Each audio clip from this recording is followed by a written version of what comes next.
नमस्कार प्यारे मित्रों। ये उन्माद निदान का लास्ट लेक्चर होने वाला है। इस लेक्चर में हम लोग सिद्धांत विवरण देखेंगे सिलेबस में। उसका 8वां पॉइंट क्या है कि आगंतुज उन्माद का निदान क्या है, पूर्व रूप क्या है, लक्षण क्या है और चिकित्सा सूत्र क्या है। तो ये सब जानने से पहले हम लोग को ये जानना जरूरी है कि आगंतुज उन्माद होता क्या है ना। तो सबसे पहले देखते हैं आगंतुज उन्माद किसे कहते हैं। उन्माद तो हम लोग जानते हैं कि पागलपन बोलते हैं, इंसैनिटी बोलते हैं, ठीक है ना। उन्माद के 5 भेद बोले थे चरक ने, वातज उन्माद, पित्तज उन्माद, कफज उन्माद, सन्निपातज उन्माद और आगंतुज उन्माद, ठीक है ना। 5वां भेद है आगंतुज उन्माद।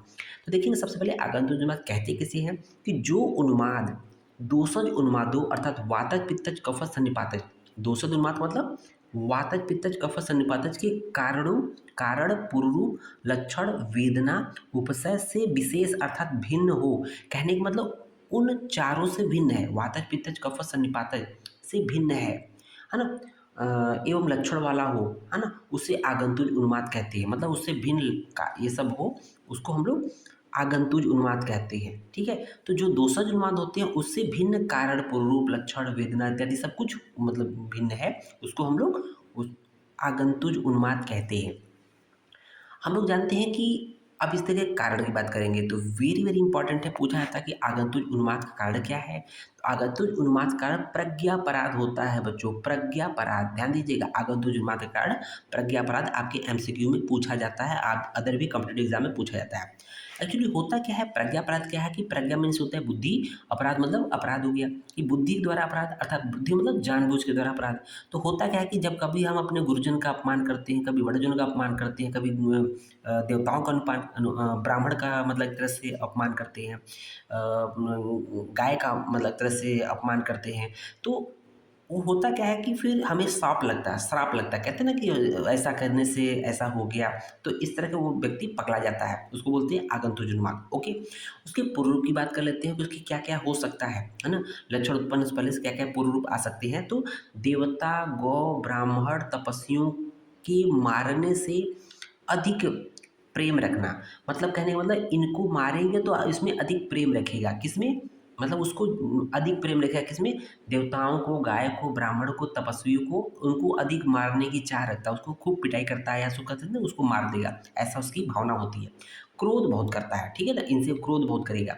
दूसरे के अपकार में रतना, अपकार का मतलब हमेशा दूसरे की बुराई करना, दूसरे का नुकसान करना, रत मतलब उसी में लगा रहेगा। देखते होंगे ना कुछ लोग की आदत होती है कि हमेशा अपनी भलाई मतलब अपने के फायदे के लिए दूसरों को हमेशा नुकसान पहुंचाते हैं, है ना।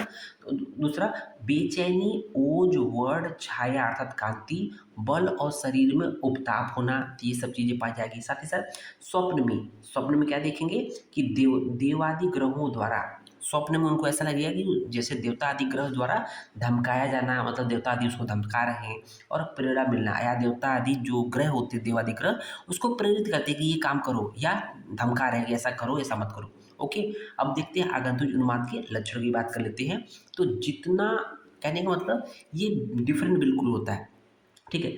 जितना अपने शरीर में बल न हो, भाई जितना बल नहीं है उससे कहीं अधिक गुना उसके शरीर में अचानक से बल आ जाना, है ना। जितना अपने शरीर में बल न हो उससे अधिक बल, मतलब बल, साथ ही साथ वीर, पुरुषार्थ, पराक्रम, ग्रहण, धारण, स्मरण, ज्ञान, वचन और विज्ञान होता है। कहने का मतलब ये सब चीज़ें जितना होती है ना उससे कहीं ज़्यादा उसके साथ आ जाती है, अगर वो आगंतुक उन्माद हो जाए तो, ठीक है। अगर तब इसको कहते हैं व्यक्ति पगला गया है। ओके, उसका देखिए उन्माद का समय अनिश्चित रहता है। सबसे ज़्यादा इंपॉर्टेंट पॉइंट है आगंतुक उन्माद का जो लक्षण होता है कि इसका फिक्स समय नहीं होता। उन्माद का समय, जो आगंतुक उन्माद का समय अनिश्चित होता है। ध्यान दीजिएगा बच्चों, ये अक्सर पूछा जाता है कि किस उन्माद का जो लक्षण होता है अनिश्चित होता है, तो वो है आगंतुक उन्माद। और इसमें देखेंगे लास्ट में आगंतुक उन्माद का चिकित्सा सूत्र, है ना, वेरी वेरी इंपॉर्टेंट है। तो देखेंगे क्योंकि आगंतुक उन्माद किस कारण से हो रहा था, अपने देवता, गाय, ब्राह्मण या अपने गुरुजनों का अपमान करने से हो रहा था, उनको प्रताड़ित करने से हो रहा था, उनको गाली-गलौज देने से हो रहा था, तो कहीं न कहीं चिकित्सा भी हमें उसी तरह से करनी है कि मंत्रोच्चारण करना है, ठीक है? औषधि का प्रयोग करना है, मड़ियों का धारण करना है ना? मड़ियों का धारण करना है, मांगलिक कार्य करने, पूजा-पाठ करवाने हैं, बलि देना है। आप देखते हो कि बड़े-बड़े लोग ये सब काम करते हैं, कहीं न कहीं वो सोचते हैं कि कहीं किस तरह के ग्रहों का प्रभाव या देवता लोग रूठे नहीं, वो खुश रहें, ओके? और उपहार देना है, साथ ही साथ लोग गिफ्ट देते हैं, लोग जैसे मंदिर में जाते हैं तो मंदिर में लोग बैठे रहते हैं भिखारी या जो भी, उपहार देते हैं बड़े-बड़े।